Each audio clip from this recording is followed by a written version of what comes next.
Letterato o no, il dilemma Sciascia. L'editorialista del Corriere della Sera e scrittore Matteo Collura pubblica un Elzeviro, il tracciato dell'intervento. Sentiamo Davide Saia. Vorrei ricordare una novella di Pirandello.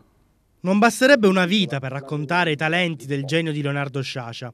Ricamatore di verità, Sciascia nei suoi romanzi e negli articoli giornalistici raccontava, o meglio denunciava, una realtà che, quasi come se fosse in possesso di una macchina del tempo, conosceva e capiva sempre per primo.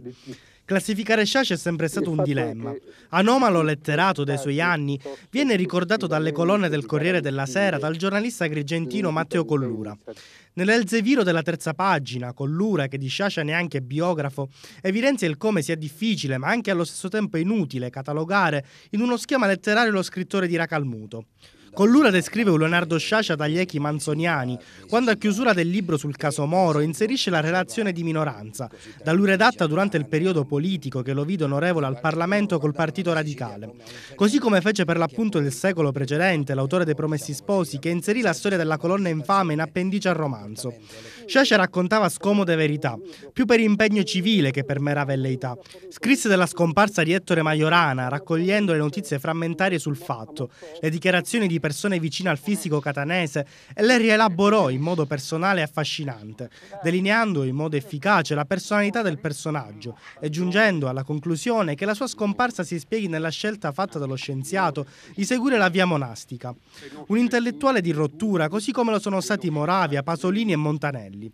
Così Collura a descrivere nel suo editoriale Sciascia, un uomo che non si è prestato passivamente alla politica e che ha scavato nei misteri italiani al punto, come dice il giornalista agrigentino, di scottarsi e sporcarsi le mani.